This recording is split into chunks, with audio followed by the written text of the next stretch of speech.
The library had always been Anna's refuge, a place where the outside world couldn't intrude. Its towering shelves, filled with yellowing tomes, exuded a quiet sense of history, almost as if the walls themselves had absorbed the knowledge and secrets of the centuries. There was a certain comfort in the stillness, the way the dust seemed to settle with purpose, the soft echo of footsteps that followed her when she walked the aisles. But today something felt different. The silence was no longer a companion. It was heavy, almost oppressive, as if the library was holding its breath, waiting for something to happen. Anna had spent the afternoon in one of the oldest sections of the library, a place few people ventured to anymore. The books here were relics, untouched for decades, their pages stiff with time. She had always felt a strange pull toward this forgotten corner, though she had no logical reason for it. As she reached for a high shelf, her fingers brushed against something not on the catalog list. It wasn't just the feel of the book that unsettled her. It was the way it seemed to pulse under her touch, as though it was alive. She carefully pulled it free, noticing the thick layer of dust that had settled over its cover, obscuring the faint symbols etched into the leather. They weren't letters or runes, but something else entirely, something old, something alien. Anna's heart quickened. Her instinct screamed at her to put the book back, but curiosity had already won. She opened it cautiously, expecting brittle pages or faded ink. Instead, the book seemed to respond to her, the pages flipping gently of their own accord until they landed on the second page. The words, at first faint, began to darken, filling in as if written by an invisible hand. The story it revealed wasn't like anything she had ever read before. It was as if the room around her dimmed, the air thickened, and she was no longer in the library, but standing in a small, unfamiliar house. The crying of a baby pierced the silence, filling her with an inexplicable dread. She could feel the rough wooden floor beneath her feet, smell the faint, sour odor of unwashed linens. She moved, as if in a dream, toward the source of the sound. A dark hallway stretched ahead, endless, and the child's cries grew louder. When she reached the nursery, the crib was empty. Anna gasped, her breath returning in ragged bursts. She slammed the book shut, and in an instant, the vision vanished. She was back in the library, but the terror lingered. Her hands trembled as she stared at the closed book, unable to shake the vividness of what she had just experienced. It wasn't just a story. She had been there, felt it, and the weight of that realization hung over her like a dark cloud. Something was wrong with this book. Something was terribly wrong. Anna tried to shake off the lingering dread after her first encounter with the book. Days passed, and she told herself it had just been an overactive imagination, that her mind had played tricks on her in the silence of the library. But no matter how much she wanted to forget, the book kept pulling her back. She left it on a side table, intending to ignore it. Yet each time she walked past, her eyes involuntarily darted toward it, as if the book were silently calling to her, begging to be opened again. There was a strange weight to it, as though the very air around it was thicker, darker. The book didn't belong on the shelf with the others. It didn't belong anywhere. One evening after hours, Anna found herself alone in the library once again. The lights above flickered, casting long, shifting shadows across the floor. The silence wasn't peaceful anymore.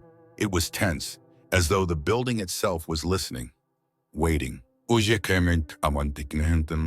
She could feel the oppressive quiet pressing down on her chest. Despite her best efforts to resist, her feet carried her back to the book. She opened it without thinking, her hands moving as if guided by an invisible force. The pages turned to a new story, and once again, she was pulled into it. This time, she found herself standing in a darkened room, the smell of wet earth and rotting wood assaulting her senses. The walls around her were closing in, the faint scratching of something unseen echoed from all directions. In the center of the room stood a woman, her back to Anna, her body rigid and trembling. The woman's head snapped to the side at an unnatural angle, her face pale, eyes wide with terror. Her lips moved, but no sound came out, only the slow, rhythmic scrape of fingernails against the floorboards. Anna stumbled backward, her heart racing, panic rising in her throat. But no matter how fast she ran, the walls stretched on, trapping her in a labyrinth of darkness. And always the scratching, the relentless scratching. She awoke with a start, gasping for breath, her face damp with sweat. The book was open in her lap, the story unfinished. The library was dark, the overhead lights long gone. She had lost hours. She stood up shakily, glancing around the room. Everything seemed slightly off. The shadows were darker, deeper, and the space between the shelves felt wrong, as if the walls had shifted ever so slightly while she wasn't looking. It was a subtle change, but enough to make her stomach twist with unease. When she walked through the library now, her reflection in the glass doors and windows seemed slower, delayed by a fraction of a second. And the lights? Were they flickering? Or was it just her nerves? She began hearing sounds in the library when no one else was there. At first they were faint, a book falling off a shelf far off in the distance, or a soft shuffle of feet just beyond her field of vision. But as the days went on, the noises grew more persistent. She would hear the unmistakable sound of pages turning when she wasn't reading. Sometimes late at night, she'd hear whispers from between the rows of books. They were low, just out of earshot, and she could never make out the words.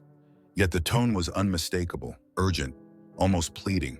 Anna's nights offered no peace. Her dreams were now filled with the book's stories. They were so vivid that when she awoke, she had trouble discerning what was real and what was imagined. She found herself waking up in strange places, disoriented, once in the library, sitting in front of the book. Another time, in her own home, standing at the window, staring into the empty street. The worst part was the figure. The first time she saw it, she thought it was a trick of the light, a shadow in the corner of her eye. But then it began to appear more often, always just at the edge of her vision, a dark, human-like shape watching her. She could never fully see its face, but she could feel its presence, the coldness of it, the way the air chilled whenever it appeared. It wasn't just her imagination anymore. The book had taken hold of her reality, and it was getting worse. As the stories within its pages became darker, more sinister, so too did her waking world. She tried to stop reading. She left the book in the library one night, locking the door behind her. But when she returned the next morning, it was waiting for her on her desk. She couldn't escape it. And then one evening, while sitting alone in her apartment, she heard it, the scratching, the same rhythmic scrape of fingernails against wood. It was coming from the other side of her bedroom door. Anna's grip on reality was slipping, and she knew it. The library, her once safe haven, had become a maze of horrors she couldn't navigate.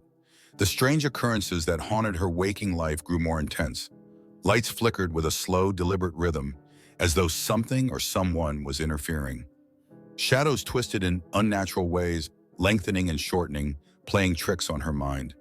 The figure, which had always stayed at the edge of her vision, began to linger longer. She could feel its gaze now. Now, heavy, almost palpable. She had to stop reading the book. She knew that much. But the book wasn't simply in her possession anymore. It had taken possession of her. No matter where she left it, it would appear again, sometimes on her nightstand, other times on her desk at work, and once, horrifyingly, in her lap when she awoke from a nightmare. The pages seemed to beckon her, as if the book had developed a sentience of its own. It wanted her to read, but Anna resisted. For days, she left the book untouched, despite feeling its insidious presence gnawing at the corners of her mind. Yet the consequences of resisting soon became clear. The walls of the library, which had always been a quiet constant in her life, began to shift subtly. Hallways that had once been straight now seemed to bend, curving slightly as she walked. Shelves, normally spaced evenly, were now too close, suffocating her as she passed. Doors led her in circles, forcing her to return to the same spots over and over. It was as though the library itself was alive, feeding off her disorientation. The boundary between her waking life and the nightmarish world inside the book was collapsing, and with it, the very fabric of her sanity. Late one night, Anna found herself pacing the library, unable to sleep. Her eyes were raw with exhaustion, her body heavy with the weight of sleepless nights. She was passing one of the older sections of the library when she heard it, a whisper. It was faint at first, just a hiss of sound, but as she drew closer to the origin, the whispers grew louder, insistent. They were coming from between the shelves, from the very heart of the building. At first, she thought it was the sound of the wind pushing through a crack in the old walls. But as she approached, the whispers became distinct. They weren't the idle chatter of a draft. They were voices. They seemed to be speaking in unison, though she couldn't make out the words. Her heart raced. The air grew colder and her breath came in short, shallow bursts. The whispers beckoned her forward, pulling her toward a row of forgotten, dust-covered books. Her eyes darted nervously, searching for any sign of movement, but the shadows seemed to press in tighter around her. Her fingers brushed along the spines of the books as she moved, but none of them felt familiar. And then, nestled between two ancient volumes, she found something, a hidden panel. Her pulse quickened as she tugged at the panel, revealing a narrow passageway behind the shelves, one she had never seen before. The walls inside were old, decayed, and covered in strange, faded symbols that matched the ones on the book's cover. Against her better judgment, Anna stepped inside. The passageway twisted and turned in ways that made no logical sense, as though it existed outside of the physical laws of the building. The whispers grew louder as she descended deeper into the bowels of the library, until she emerged into a small, hidden room at the very center. In the center of the room, on a pedestal draped in ancient fabric, sat another book, identical to the one she had found. But this one was open, its pages filled with strange, shifting text that seemed to write and rewrite itself as she watched. She didn't want to move closer, but her feet carried her forward of their own accord. Her hands, trembling, reached for the book. As her fingers brushed the pages, the temperature in the room dropped suddenly, and the whispers stopped. And then she saw it. The figure that had haunted her for weeks stood at the far end of the room. This time, it didn't hide in the shadows. It loomed tall and menacing, its face still obscured, but its presence undeniable. The air around it crackled with energy, and Anna felt a sudden pressure in her chest, as though her lungs were being compressed. The figure pointed to the book in her hands, and for the first time, Anna heard its voice. It wasn't a whisper anymore. It was deep, guttural, and full of ancient malice. "You are next." The words hit her like a physical blow, and she stumbled backward. The book in her hands glowed faintly, its pages flipping rapidly, faster than she could comprehend. In a panic, Anna dropped the book and turned to flee, but the walls of the room had closed in. The passageway she had entered through was gone. The figure's voice echoed in her ears, louder now, filling the room, filling her mind.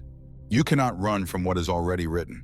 Anna screamed, her voice swallowed by the oppressive darkness. She clawed at the walls, desperately trying to find a way out, but there was no escape. The library, the figure, the book, it had all been a trap, one that she had walked into willingly. The realization hit her with crushing force. She had never been the one in control. The book had chosen her. The stories it contained weren't just stories, they were a prophecy, and she was the next chapter. Anna's realization came crashing down like a weight she could no longer bear. The book had written her fate long before she even knew it existed. The library, once her refuge, had become her prison, and the figure was no longer a distant threat. It was real, looming, and it wanted her. It was part of her now, entwined with her very essence. In her desperation, Anna searched for any way to sever the connection. She scoured the ancient texts within the library, looking for clues, spells, rituals, anything that might free her from the book's grip. But the more she searched, the more the library itself seemed to warp around her, the once familiar aisles twisted into endless labyrinths. Rooms she had known her entire life now stretched into distorted versions of themselves, where the walls seemed to breathe, pulsing in and out like the belly of some vast living thing. She tried to leave. She packed a bag one night, resolved to abandon the library and never return. But when she opened the door to leave, she found herself stepping right back into the building. No matter which exit she used, whether it was the front door, a side window, or even the fire escape, the result was always the same. The library had trapped her inside. It was alive, feeding off her fear, and the more she struggled, the more it tightened its grip around her. Anna became a ghost in her own life, wandering the halls, sleepless and terrified, her mind fraying at the edges. Every corner of the library held something wrong. The air was thick with a suffocating presence, and the figure, once distant, once lurking in the shadows, now appeared everywhere. She would catch glimpses of it out of the corner of her eye, standing in the reflection of windows, looming in the darkness just beyond the glow of her desk lamp. One night, while pacing the aisles, she stumbled across something she hadn't noticed before. A dusty ledger, half hidden behind a row of forgotten books. Her name was in it. Her name. written in the same ancient script that filled the cursed book. Beneath her name were entries, dates, and short descriptions of events you recognized from the past few weeks. Anna finds the book. Anna opens the second story. Anna dreams of the figure. Each entry was dated, meticulously chronicling her descent into the madness the book had created. And then she saw the final entry. Anna becomes part of the book. She stared at the words, heart pounding. The meaning was clear. She wasn't just a victim of the book, she was its next chapter, just like the others before her. The people whose stories filled the pages, each one had been real.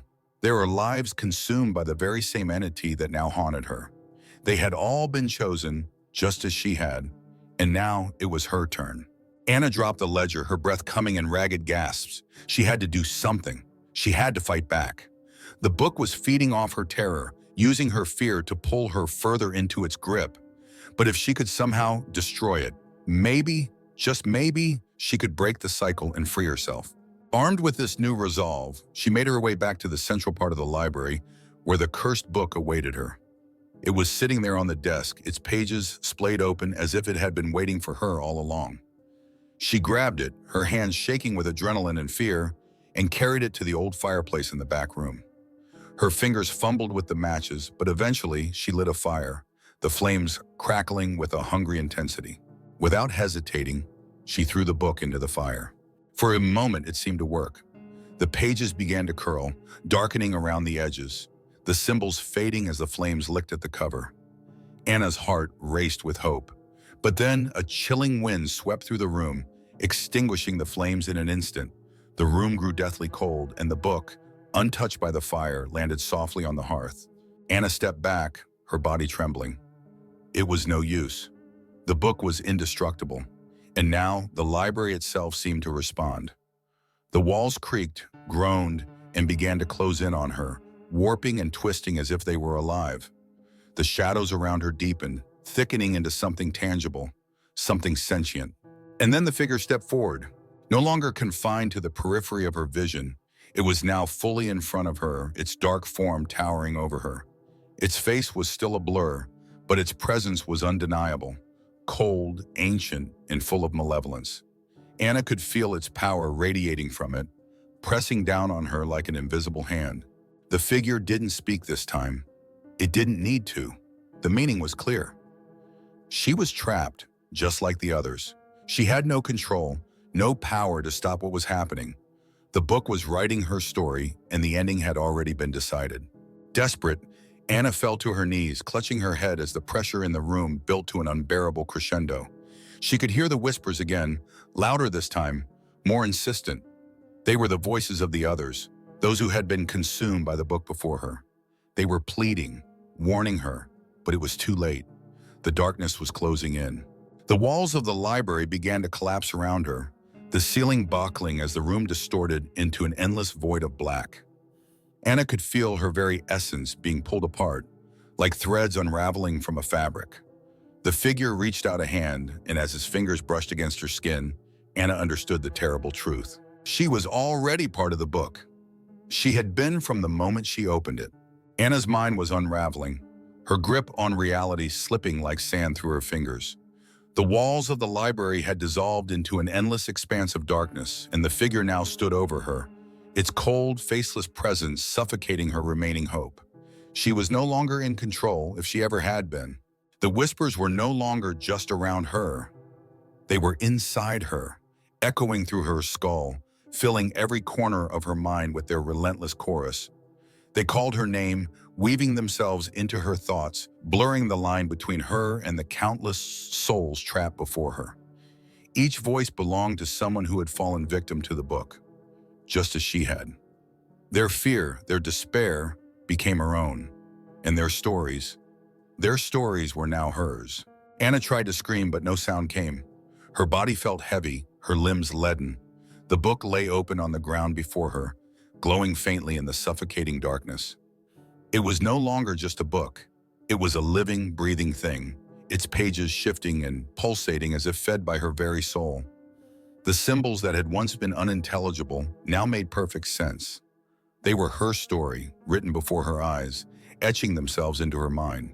As she watched, Helpless, the pages began to write themselves, each word burning into her consciousness. Anna steps into the void.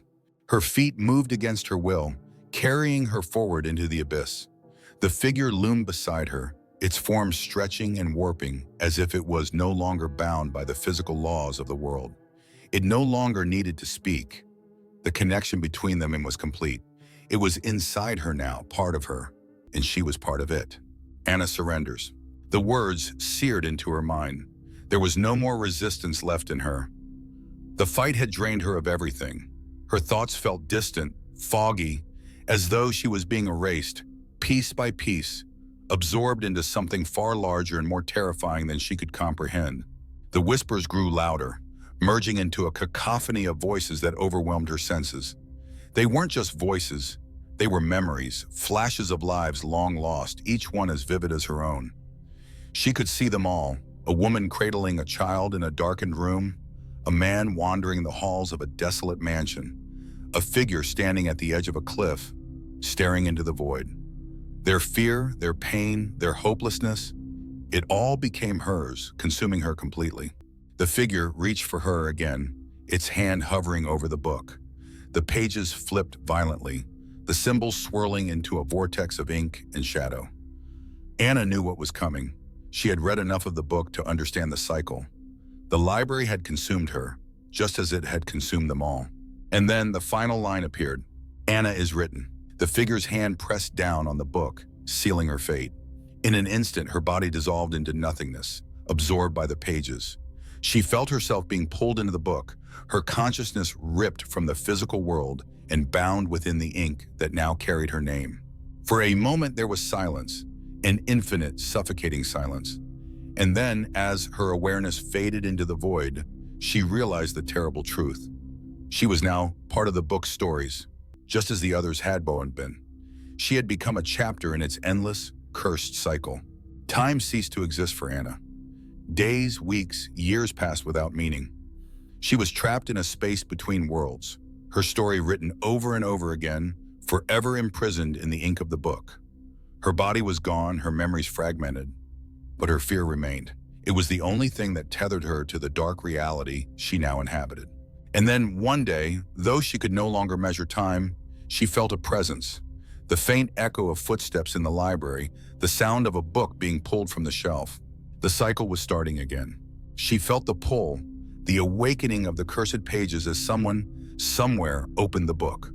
A new story began to write itself, and Anna's voice, along with the others, whispered from the pages, desperate to warn the next soul who would take her place. But it was too late. The book had already chosen its next victim.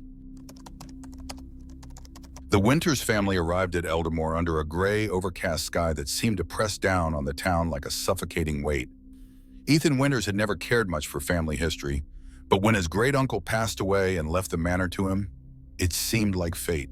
The house stood on a hill, dark and imposing, its Gothic architecture looming over the landscape like a sentinel of something long forgotten.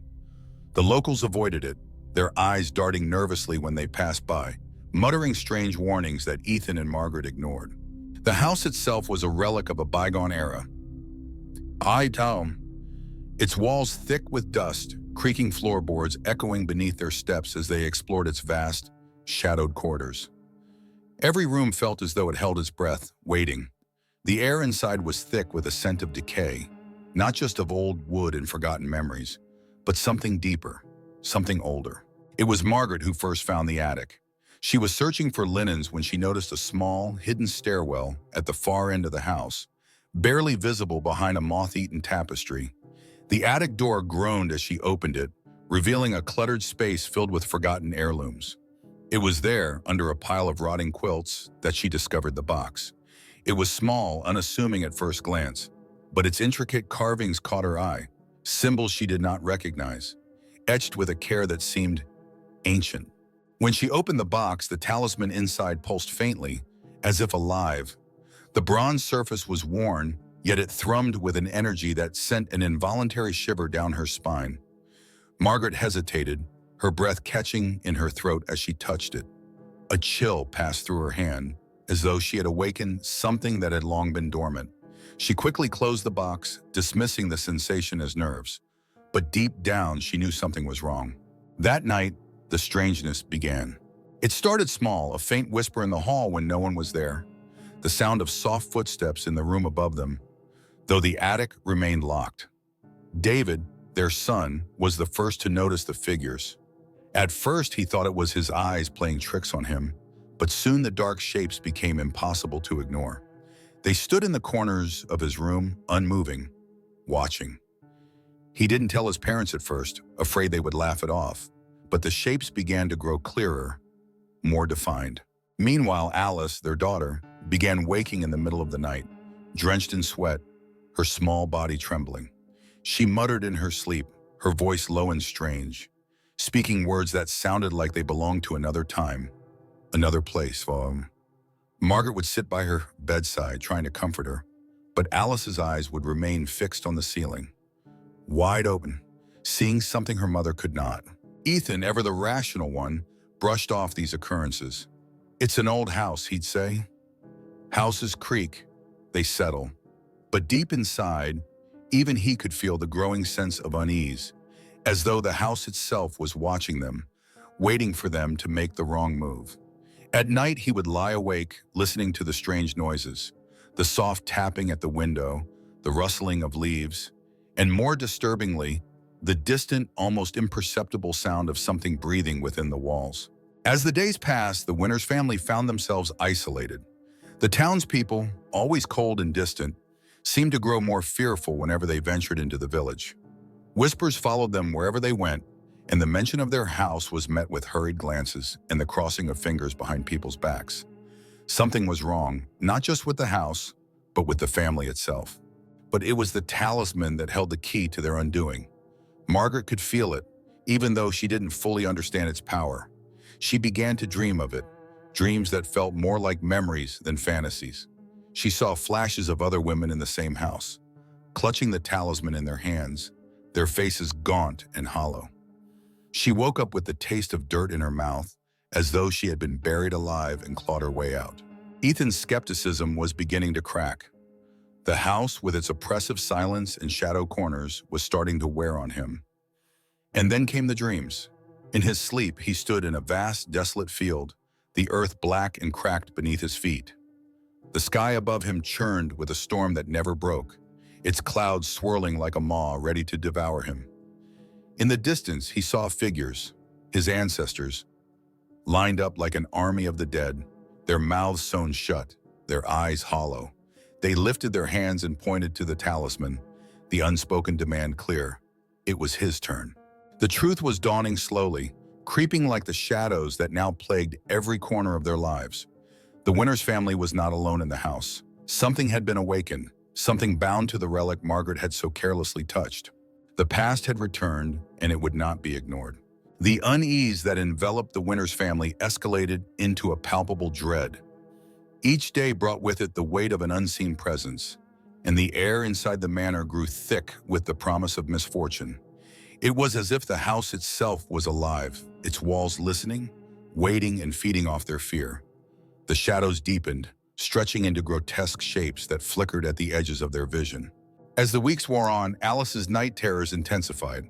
The little girl would bolt upright in bed, eyes wide and vacant, speaking in hushed tones of things she could not comprehend. "The lady in the dark," she would whisper, her voice trembling. "She says we're not safe. She says the talisman wants us." Margaret felt a chill wrap around her heart whenever she heard her daughter speak, as if Alice were channeling something far older than herself. Meanwhile, David's fear turned into a fascination he couldn't shake. He spent hours in the attic, drawn to the shadows that danced just beyond the light. One evening, while rummaging through old boxes, he unearthed a frayed journal belonging to a long-dead Winters ancestor. Its pages were filled with scrawls and sketches that sent shivers down his spine, depictions of rituals, sacrifices, and the talisman that seemed to breathe with a life of its own. The last entry was frantic, a warning: "The darkness hungers. We cannot let it in." David rushed downstairs, the journal clutched tightly in his hands, but Ethan was too preoccupied to listen. He had just returned from another day of awkward encounters with the townspeople, their fearful glances and hushed voices ringing in his ears. "They're just superstitious," he assured Margaret, but a creeping doubt gnawed at him. He could feel the house's weight pressing against him, and every creak echoed a reminder that their lives were intertwined with something sinister. That night, the shadows in the manor shifted. Ethan awoke to the sound of muffled cries echoing through the halls, pulling him from a restless sleep. He stumbled out of bed, heart racing, and made his way down the dimly lit corridor. Each step felt like a descent into a deeper darkness, the oppressive air thickening with every inch he ventured away from the safety of his bedroom. The walls seemed to pulse around him, the whispers growing louder, filling his mind with fragmented images of faces twisted in anguish. He turned a corner and paused, his breath catching in his throat. Before him stood a figure, a woman, pale and translucent, her eyes hollow pits of despair. She raised a hand, pointing toward the attic, her mouth moving in silent anguish. Ethan staggered back, dread coiling in his stomach, but he knew he had to see. He turned on his heel and sprinted toward the attic, the weight of the house's dark secrets pushing down on him. When he reached the attic, he found Margaret standing in a daze, clutching the talisman. Its glow pulsed in her hands, illuminating the dust motes that hung in the air like tiny trapped souls. "Ethan," she breathed, her voice shaky, "I can hear them. They want us to understand." Suddenly, the attic door slammed shut behind them, and the air turned frigid. The shadows danced around them, swirling like a tempest, and the talisman's glow flickered ominously. In that moment, the house roared to life, its walls reverberating with whispers of the past, revealing images of the family's history, a lineage steeped in occult practices, sacrifice, and despair. Visions flooded their minds, ancestors bound to the talisman, faces twisted in torment as they performed dark rituals, their eyes pleading for release. The family had become pawns in a game far beyond their understanding. Margaret's hands trembled as she held the relic, the weight of its history pressing down upon her. As the visions faded, a realization took hold. Their family was ensnared in a web spun generations ago, the talisman the center of an ancient curse that had claimed each heir in succession. They were not simply inheritors, they were destined to repeat the tragic cycle. "Every generation," Margaret gasped, her voice breaking, "has been bound to this thing. We can't let it continue." But just as the words left her lips, the shadows surged forward, coalescing into dark figures. Faceless ancestors reaching out with skeletal hands, their mouths open wide in silent screams. They clawed at the air, desperate to escape the talisman's grip, but tethered to it by an unseen force. Ethan and Margaret stumbled back, terror flooding their senses. The realization struck them like a thunderclap. They had unwittingly unleashed the curse, and now it was demanding a reckoning. In their frantic search for answers, the couple decided to delve deeper into the Winters family history, combing through old town records and family diaries in a desperate attempt to break free from the chains of their lineage. Each discovery was more horrifying than the last. Stories of madness, tragic deaths, and disappearances shrouded in mystery. A pattern emerged, a sickening sense of inevitability. They were caught in a cycle of doom, destined to repeat the same mistakes. But the talisman's influence was stronger than they could have imagined. The shadows that had haunted their nights began to seep into their days, and the house felt increasingly alive with malevolence. The once familiar space had transformed into a labyrinth of dread, every corner hiding whispers of their ancestors' torment. As they pieced together their family's dark legacy, Margaret found herself increasingly drawn to the relic, despite the fear that clutched at her heart. It whispered promises of knowledge, of power that transcended the horrors they faced. Could the talisman reveal the way to break the curse? Or would it consume her as it had done with so many before? That night, as the wind howled outside and the trees scratched at the windows like desperate hands, Margaret held the talisman in her palm, its warmth contrasting the chill that permeated the room. "Ethan, we have to find a way to break this," she urged. But deep inside, she felt the lure of the relic, a dark temptation whispering that the answers they sought might come with a cost. Unbeknownst to them, the darkness had been watching, waiting for the moment they would surrender to its pull. The shadows gathered in the corners of the room, drawing closer, eager to consume their resolve. As the family plunged deeper into their investigation, they stood on the precipice of a discovery that would either set them free or seal their fates forever. The air in the Winters manor crackled with a strange tension, an unspoken fear settling over the family like a heavy shroud. Days blurred into nights as Ethan and Margaret dove deeper into the murky waters of their ancestry, poring over journals, town records, and any scraps of history they could unearth. Each revelation twisted their stomachs further into knots, painting a grim picture of generations lost to madness, despair, and the insatiable hunger of the talisman. Just as their resolve began to waver, a knock echoed through the hall, sharp and jarring against the oppressive silence of the house. It was a sound that felt foreign, out of place, a stark interruption to the low hum of dread that had settled over them. Ethan exchanged a wary glance with Margaret before he cautiously approached the door, heart pounding with apprehension. Standing on the threshold was a man with an air of disquieting familiarity. Gabriel's appearance was striking, tall and gaunt, with a shock of dark hair framing a face that seemed both ancient and youthful. His clothes were dark and worn, as if he had stepped out of another era, and his eyes glimmered with a knowing intensity that made Ethan's skin crawl. "Hello, Winters family," Gabriel greeted, his voice smooth yet laced with something unsettling. "I've come to talk about the talisman." Ethan hesitated, the name alone sending a shiver down his spine. "Who are you?" he managed to ask, though he already felt a connection that was both unnerving and magnetic. "Gabriel," he replied, stepping inside uninvited as though he belonged there. "A distant relative, it seems. I've spent years studying the Winters lineage, and I know the burden that comes with it." As he spoke, the shadows in the corners of the room seemed to shift, elongating as if drawn to him. Margaret felt a chill run through her. The atmosphere in the room thickened, becoming charged with unspoken tension. It was as if the house itself recognized Gabriel, and the familiar whispers of their ancestors began to weave into the conversation, echoing warnings that drowned out his words. "Your family has been haunted by this curse for generations," Gabriel continued, his voice low and steady. "I know what you've discovered. The stories, the rituals. The talisman is not merely a relic. It is an anchor, binding the entity that seeks to claim your family." Ethan's heart raced, anger and fear swirling within him. "How do you know all of this? Who sent you?" "Sent?" Gabriel chuckled darkly, a glint of amusement flashing in his eyes. "No one sent me. I've come on my own accord. I can help you, but you must understand the depths of what you're dealing with." Margaret, feeling both drawn to and repulsed by Gabriel, interjected. "Help us how? You talk of curses and entities. What do you want from us?" "I want to end the cycle," Gabriel said, his expression shifting to one of grim determination. "The talisman can be a tool for your liberation, but it must be handled carefully. You've awakened something ancient and powerful. It feeds on fear and despair, and it will stop at nothing to consume you."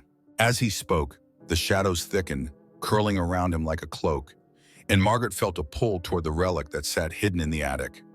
Something about Gabriel felt dangerously enticing. His knowledge promised a way out of the darkness that had begun to envelop them. But what was the cost? Days passed, and Gabriel became a fixture in their lives, weaving tales of the past days and imparting knowledge that both fascinated and terrified the family. He revealed that the talisman was created during a dark ritual centuries ago, a means to harness power from beyond the veil, but it came with a price. Each heir must sacrifice a piece of themselves to keep the darkness at bay. Ethan watched his family become increasingly entranced by Gabriel's charisma, their fear slowly morphing into a reluctant acceptance. He felt a nagging sense of betrayal growing within him, a sense that Gabriel might not be the ally he claimed to be. There was something in the way the man looked at the talisman, a hunger that set Ethan's nerves on edge. One night, while Gabriel was engrossed in recounting the tragic fate of another ancestor, David overheard a conversation that left him frozen in place. "They will come for you, you know," Gabriel said, his tone dark and foreboding. "The darkness is drawn to the talisman, and it seeks to reclaim what is rightfully its own." "What do you mean?" David asked, his voice trembling. "Once it recognizes you, it will not let you go. The cycle will continue, and you will become part of its story." David felt a chill creep down his spine as Gabriel's eyes locked onto his, their depths swirling with shadow. The boy backed away slowly, his heart racing, but Gabriel's gaze followed him, a knowing smile curling at the corners of his mouth. With each passing day, the family grew more entwined with Gabriel's teachings. They began to learn rituals that he insisted would keep the darkness at bay, delving deeper into the occult knowledge that had been part of their family's legacy. Yet with every spell they practiced, the house grew more sinister. The whispers grew louder, the shadows darker, and the atmosphere thickened with an oppressive force that threatened to suffocate them. Margaret found herself torn between her instincts and the undeniable connection she felt to Gabriel. He spoke of power, of embracing the darkness rather than fearing it, and she couldn't help but feel drawn to his words. Each night as she lay awake, she would hear the whispers of the past echoing in her mind, calling to her, begging for release. One stormy night, the family gathered in the dimly lit parlor to perform a ritual Gabriel had designed to strengthen their bond with the talisman. As they joined hands and began to chant, the house trembled around them. Shadows danced wildly, and the air grew thick with an unnatural energy. Gabriel's voice rose above the others, commanding and powerful, urging them to open their minds to the dark forces that surrounded them. Suddenly, a crash echoed from the attic, breaking their concentration. Panic erupted as the talisman began to pulse wildly in Margaret's hands, its glow flickering ominously. The shadows grew more agitated, writhing like serpents, and the whispers turned into a cacophony of anguished cries. Ethan felt an instinctual dread wash over him. "We need to stop," he shouted, but it was too late. The darkness surged forward, enveloping them in a suffocating embrace, the boundaries of their reality fracturing as something far more powerful than they could comprehend broke free. In that moment, amidst the chaos, the truth began to crystallize in Ethan's mind. Gabriel was not a savior, he was a harbinger, an orchestrator of their doom. They were players in a game that had long been decided, and the talisman was merely a pawn in a much larger scheme. As the shadows closed in, Ethan understood that the only way to break free from the cycle of despair was to confront the truth head-on. But would they have the courage to fight against the very darkness that sought to claim them? With the echoes of their ancestors' cries ringing in their ears, the Winters family stood on the precipice of a choice that would determine their fate, one that would either free them or plunge them deeper into the abyss. The chaos within the Winters manor reached a fever pitch, shadows twisting and swirling as if alive, drawing closer with each passing moment. The cacophony of anguished cries swelled in intensity, drowning out reason and threatening to swallow them whole. Ethan's heart raced as he struggled against the encroaching darkness, the flickering talisman casting eerie shadows that danced along the walls, illuminating their fears in grotesque clarity. "Margaret, we have to get out of here," Ethan shouted, but the oppressive force held them in place, as if the very walls of the manor were conspiring against their escape. Gabriel stood at the center of the storm, his voice booming over the chaos. "Embrace it," he commanded, his eyes glinting with a frenzied light. "This is the key. Let the darkness in." But that was the last thing Ethan wanted. He felt the weight of the history around them, the stories of anguish, of sacrifice, and of the talisman that had bound their family for generations. It was not power they needed, it was liberation. He struggled against the shadows, reaching for his family, desperate to pull them from Gabriel's grasp. In that moment, a figure emerged from the darkness. Alice, their little girl, wide-eyed and trembling, but somehow illuminated by an inner light. "Daddy!" she cried, her voice cutting through the chaos. "I'm scared!" Ethan's heart sank. The shadows had been growing heavier around Alice, threatening to pull her in. "Alice, come here!" he shouted, extending his arms toward her. "We need to stick together." Margaret's gaze flickered between her daughter and Gabriel, who watched with an unsettling calm. "This is how it begins," he murmured, a smile creeping across his lips. "The offering. She can be the key to your freedom, or your downfall." Ethan's blood ran cold at the implication. They would sacrifice Alice to appease whatever dark entity lurked within the depths of their family's history. "No!" he roared, but the shadows surged, wrapping around Alice like tendrils of smoke, pulling her toward the center of the room. In a desperate bid to save her, Ethan lunged forward, but the shadows rebuffed him with a force that sent him crashing to the ground. "You don't understand," he yelled, fear clawing at his throat. "You can't take her." Margaret, caught in the throes of the moment, felt the pull of the talisman in her hand. Its warmth was alluring, but so was the darkness that promised power and control. She felt herself wavering, torn between the desire to save her daughter and the whispers that beckoned her to join the shadows. "No, Mom, don't listen to him," David shouted, his voice rising above the din, eyes wide with fear. He clung to Alice, but the shadows writhed, trying to separate them. We can't let them take her. As the family struggled, the walls of the manor began to warp, twisting and bending under the pressure of the dark force. Memories surged around them, visions of past Winter's family members, bound by grief and despair, their faces twisted in agony as they were drawn into the depths of the talisman's curse. The air crackled with energy, and the shadows closed in tighter, making it increasingly difficult to breathe. Gabriel's laughter echoed through the cave, a sound that chilled Ethan to the bone. You think you can fight it? You are already lost. Your blood runs with the darkness. Embrace it, and you can reclaim what has been taken. But just as the shadows threatened to engulf them, a flicker of determination ignited within Ethan. He clawed his way to his feet, heart pounding in his chest as he shouted, "No, we will not let this happen." He reached for the talisman, feeling its pulse against his skin, its power thrumming in rhythm with his heart. "Together," he cried, and he felt his family rally around him, their hands clasping tightly as they formed a circle, uniting against the encroaching darkness. Margaret hesitated, the talisman pulsing in her grip as she fought against the seductive pull of its power.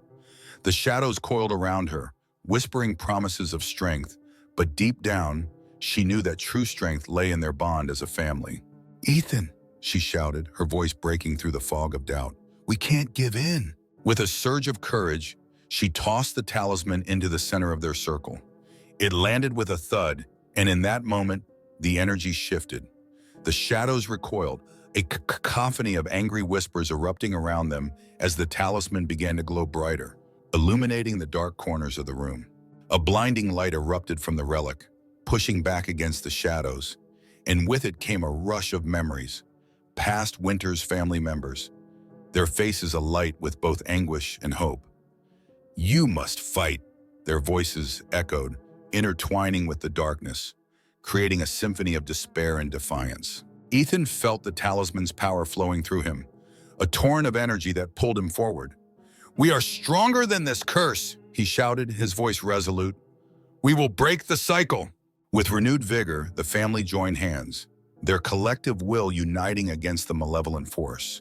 They summoned every ounce of love and courage they possessed, pushing against the shadows with a force that seemed to ripple through the very foundation of the house.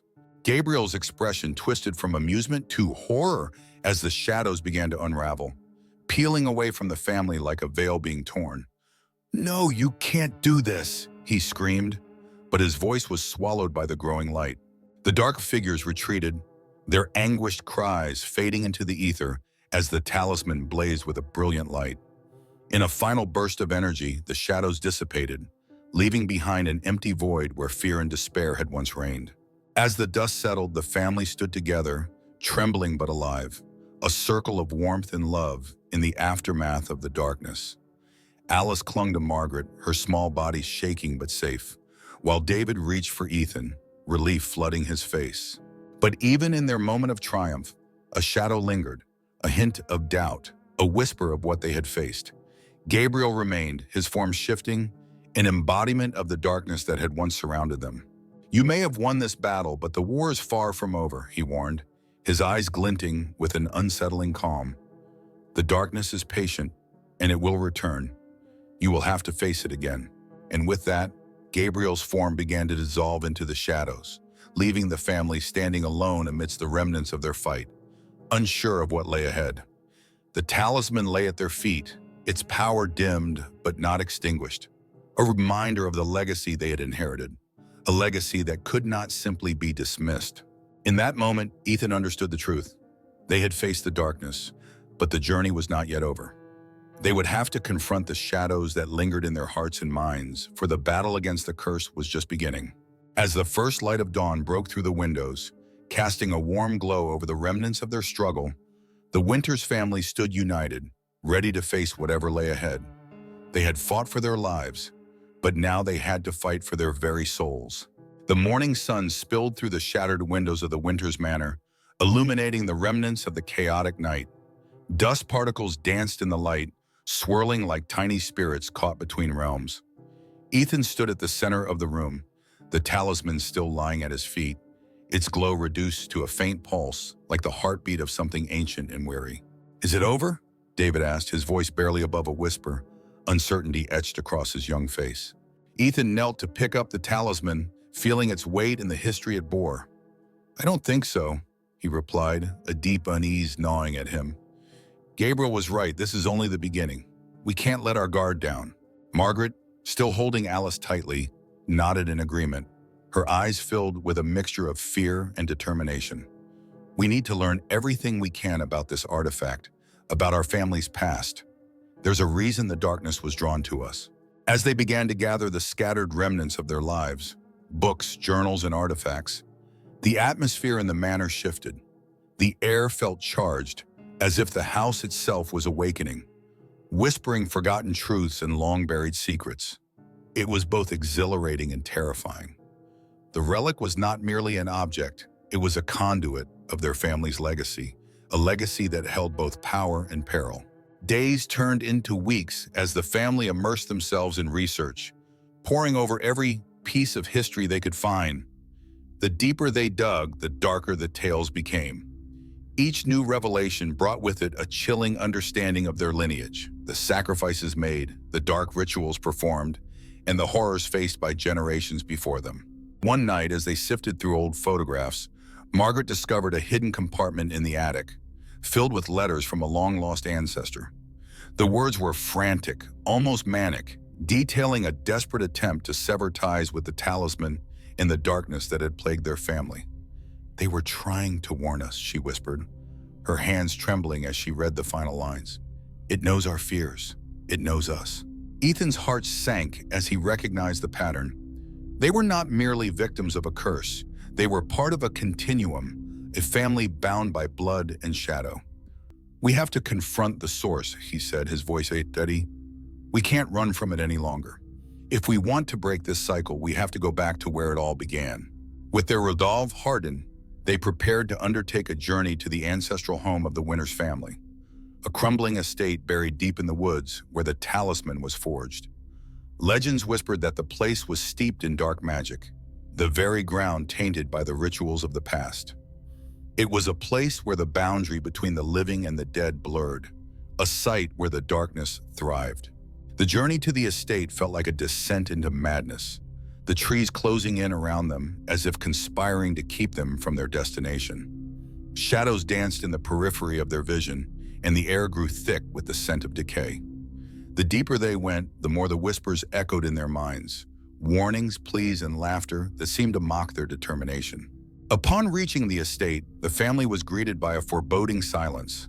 The once grand structure stood in decay, its walls crumbling and its windows shattered, but it radiated an unsettling energy, a pulse that resonated with the talisman in Ethan's grip. It feels alive, Alice murmured, her voice small yet brave. Her call. As they entered the estate, the shadows coiled around them like living entities, wrapping them in an embrace that felt both familiar and foreign. The air grew colder, and the whispers intensified, echoing the fears and regrets of those who had come before. The family moved cautiously through the dilapidated halls, piecing together the history of their ancestors. They found remnants of old rituals, strange symbols etched into the walls, and remnants of long-forgotten offerings. It was here that they began to understand the true nature of the talisman, the source of its power, but also the root of their family's curse. In the heart of the estate, they stumbled upon a hidden chamber, its entrance concealed behind a rotting tapestry. Inside, they found an altar, adorned with the remnants of dark rituals. The talisman pulsed with a frantic energy, resonating with the very essence of the place. As they stepped into the chamber, the atmosphere shifted dramatically. The shadows writhed around them, merging into a swirling mass that coalesced into the form of Gabriel. His visage was twisted, a grotesque reflection of his former self, eyes glowing with a malevolent light. "You've come to play, have you?" he sneered, his voice echoing with a cacophony of despair. "You seek to sever the bond, to escape the darkness. It is too late. You belong to it now." Ethan stepped forward, clutching the talisman tightly. "We won't be bound by your darkness any longer. This ends now." Gabriel laughed, a chilling sound that reverberated through the chamber. "You think you can defeat me? This is my domain. Your fears feed me, your despair strengthens me. You are all part of this story." In that moment, Ethan felt the talisman's power surge through him, the energy coursing in rhythm with his heartbeat. "We're stronger than you know," he shouted, turning to his family. "We've faced the darkness together. We've fought for our love, our hope, and our lives." As he spoke, the talisman began to glow fiercely, illuminating the chamber with a brilliant light that pushed back against the shadows. The air crackled with energy and the walls vibrated with the weight of their ancestors' hopes and fears. In unison, the family joined hands, their collective will intertwining with the power of the talisman. They focused their love, their strength, and their shared determination against Gabriel and the darkness he embodied. "We choose love," they cried, voices harmonizing in a symphony of defiance. The light exploded from the talisman, engulfing Gabriel in the shadows that had once held them captive. The darkness screamed, a cacophony of tortured voices echoing through the chamber as the light began to consume it. The walls shook violently, the very foundation of the estate trembling under the force of their collective will. With one final cry of anguish, Gabriel was engulfed by the light, his form dissipating into 1,000 shards of darkness that were swept away, leaving only silence in their wake. The chamber fell still, and the air grew warm as the oppressive shadows retreated. Ethan and his family stood together, trembling but triumphant, the talisman resting softly in his hands. As the first rays of sunlight streamed through the broken windows, illuminating the remnants of the estate, the family felt an overwhelming sense of peace. They had faced the darkness and emerged victorious, but they knew the journey wasn't over. The talisman had been severed from its curse, but their history remained, a reminder of the battles fought and the love that had prevailed. Ethan looked at his family, a mixture of relief and pride swelling within him. "We did it," he breathed, tears welling in his eyes. "We broke the cycle."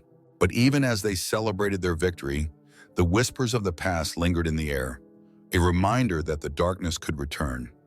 They had fought for their lives, but they would continue to fight for their souls.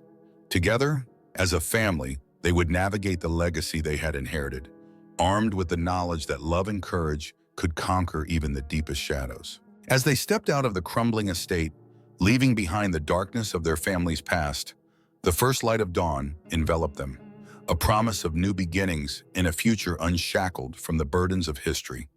They walked forward, hand in hand, ready to embrace the life that awaited them, determined to forge a new legacy, one built on hope, resilience, and unwavering love. As the clock struck 7, the heavy clouds outside thickened, cloaking the evening in an oppressive darkness. James sat on the edge of his childhood bed, surrounded by relics of a lifelong past. Faded photographs and dusty trophies cluttered the room, each a ghostly reminder of a more innocent time. He sighed heavily, listening to the monotonous patter of rain against the window, a sound that echoed his own growing restlessness.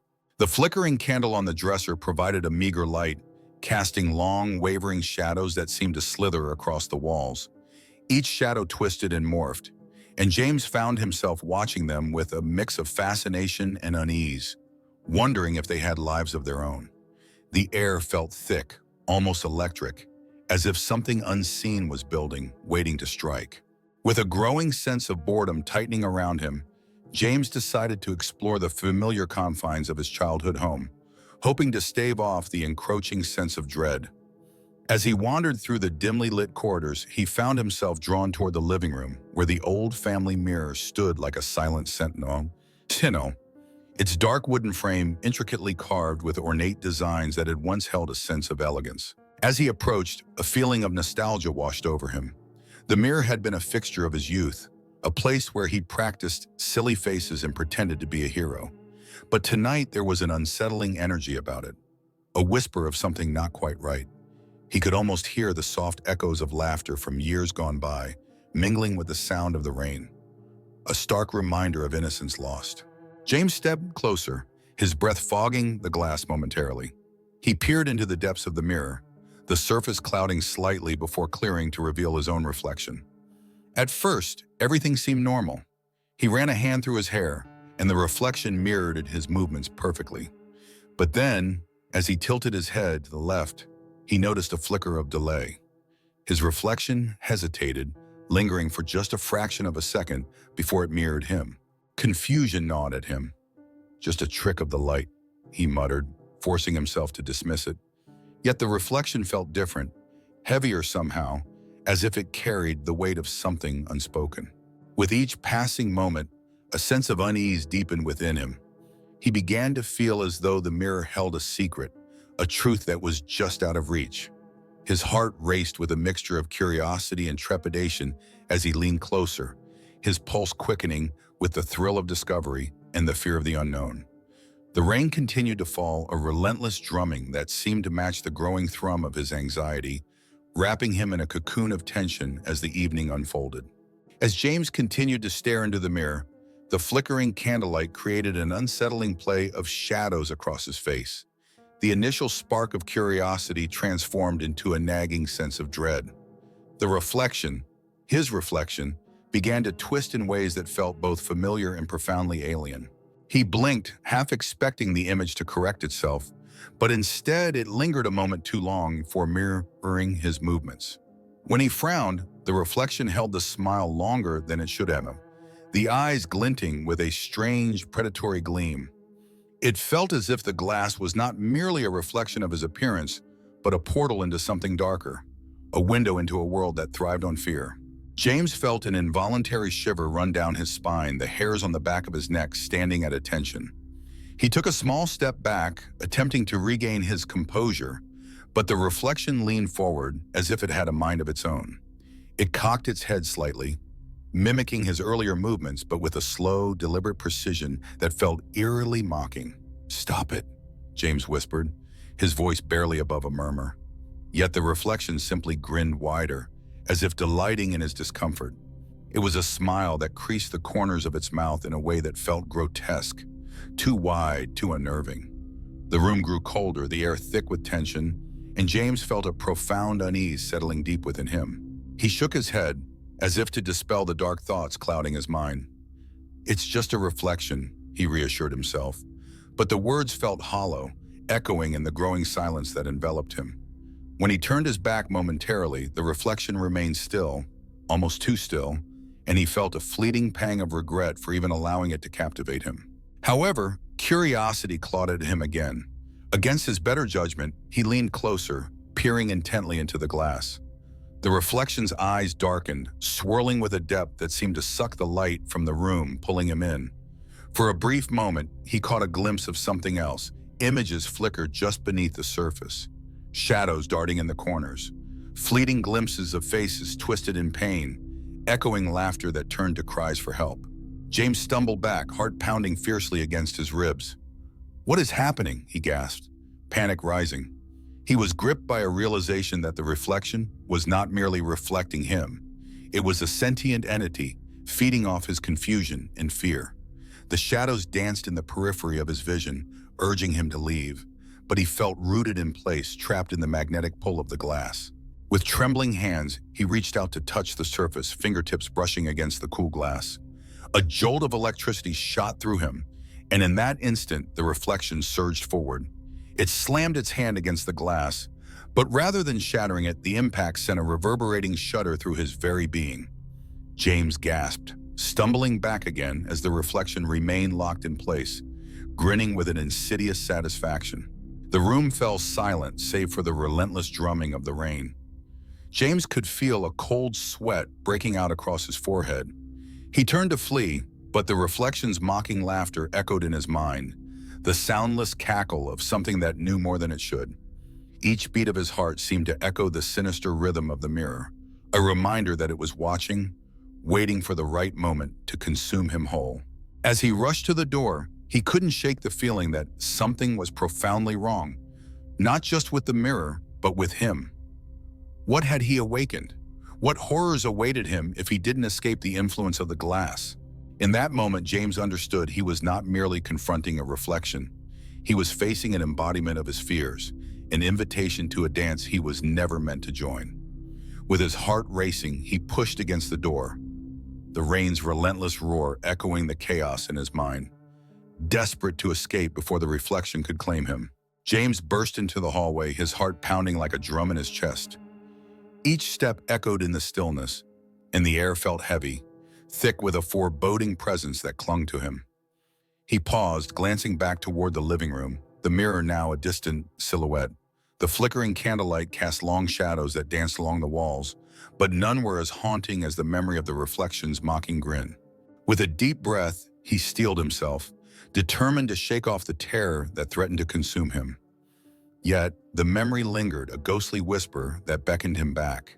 He felt the oppressive weight of the house, as if the very walls were closing in, urging him toward the darkened room where the mirror awaited. Compelled by a mix of dread and an insatiable curiosity, James found himself moving back toward the living room, each step heavy with trepidation. The rain continued its relentless assault on the windows, a backdrop to his internal struggle. He hesitated at the threshold, a shiver racing down his spine as he recalled the grotesque laughter and the sinister invitation. It was then that he heard it, a faint, almost imperceptible whisper that seemed to echo from the mirror itself. "Come closer." The words dripped like honey, smooth and intoxicating, wrapping around his mind and luring him closer with promises of revelation. In that moment, he felt an unexplainable pull, as if the mirror was not merely a reflection, but a sentient being, yearning for connection. "What do you want from me?" he whispered, almost pleading with the glass as if it could respond. The surface shimmered, and he could swear he saw flickers of light dance across the reflection. For a moment, it felt as though the mirror was offering him something, a glimpse into a world beyond the mundane, a way to escape the suffocating weight of reality. James stepped closer, compelled by a sense of longing he couldn't fully comprehend. The reflection appeared distorted, its grin widening into an unsettling smile that suggested secrets long buried. Shadows shifted behind him in the room, and he felt the air grow colder, prickling against his skin. Suddenly, the reflection lunged forward again, slamming a palm against the glass. James stumbled back, but the movement drew him closer, as if the mirror were reaching out to him, desperate to bridge the gap between their worlds. He found himself caught in its grip, hypnotized by the chaotic dance of light and shadow. "Let me show you," it seemed to whisper, the voice echoing in his mind, seductive and dark. "You can have everything you desire, if you just step inside." James hesitated, the words wrapping around his thoughts like vines, squeezing tighter with each heartbeat. A flood of memories surged, moments of longing, dreams unrealized, the weight of expectation, and the crushing burden of his fears. The reflection mirrored these emotions, intensifying them until they felt like living entities clawing at his insides. He was caught in a tantalizing web, knowing deep down that something was profoundly wrong, yet unable to turn away. The reflection twisted its face, contorting into a mask of despair that mirrored his own buried fears. It revealed dark corners of his mind, illuminating insecurities he had long tried to suppress. "Face them," the reflection urged, its voice now a seductive whisper. "Embrace the darkness within you. I can show you the power that lies in surrender." James felt the allure of the promise, the dangerous temptation of surrendering to the reflection's will. What if he could escape his reality? What if he could confront his fears without the weight of the world pressing down on him? It was intoxicating, an offer of liberation from the burdens he carried. Yet a flicker of doubt flared in the depths of his mind. He remembered the laughter, the sense of dread that clung to him like a shadow. Something in his gut screamed to resist, to flee from the malevolence lurking behind the glass. With a surge of defiance, he took a step back, shaking his head violently. "No!" he shouted, forcing himself to break the spell. The reflection's grin faltered, momentarily replaced by an expression of rage that twisted its features into a horrific mask of fury. James stumbled away from the mirror, the pull weakening but the haunting whisper still echoing in his ears. The shadows behind him seemed to stretch, reaching for him as if they too were drawn to the darknesses that had awakened in the reflection. "Don't resist," it hissed, the voice now distorted and filled with malice. "You cannot escape what you truly are." Breathless, James darted down the hallway, his heart racing with adrenaline. He could still feel the oppressive presence of the mirror looming behind him, its sinister energy pulsating in the air. The rain continued to beat against the house, a reminder of the storm that raged outside, mirroring the tempest within him. As he reached the safety of his room, he slammed the door shut, leaning against it as if it could shield him from the darkness that threatened to seep in. But even in the sanctuary of the familiar, he could not shake the feeling of being watched, of the reflection lurking just beyond the barrier of wood and glass. James sat in the quiet of his room, the rain outside no longer a comforting backdrop but a rhythmic drumbeat of dread. His mind raced, trying to comprehend what had just happened. His body was trembling, and the air felt unnervingly still. Despite having fled from the living room, the presence of the mirror in its sinister reflection felt closer than ever, as if it had seeped into the very walls of the house. A part of him knew he should leave, run as far from the house as possible. Yet something kept him anchored, as though invisible chains bound him to the presence lurking behind the mirror. With a growing sense of inevitability, James realized that fleeing wasn't an option. He had disturbed something ancient, something that had now latched onto him, and it wasn't going to let go until it had what it wanted. His thoughts were interrupted by a faint, hollow thud. He froze. The sound was coming from the hallway. Another thud, louder this time, reverberated through the air, as if something was approaching, something heavy and deliberate. The sound of the thudding footsteps grew louder, reverberating through the hallway, a low and menacing rhythm that sent chills coursing through James's veins. His heart raced as he pressed himself against the door, bracing for whatever nightmare was about to unfold. The shadows around him seemed to deepen, curling at the edges like tendrils of darkness reaching out for him. He could feel it, the oppressive presence of the reflection, now seemingly detached from its glass prison, moving through the house, stalking him like a predator. It whispered promises of power and liberation, tantalizingly close yet forever out of reach. With each heavy thud, the air thickened, the shadows grew denser, and the walls felt like they were closing in around him. Summoning every ounce of courage, James flung open the door and stepped into the hallway, ready to confront the entity that had tormented him. The house was cloaked in an eerie silence now, the rain outside falling in a ghostly whisper. He glanced toward the living room where the mirror stood, dark and ominous, its surface reflecting nothing but a void.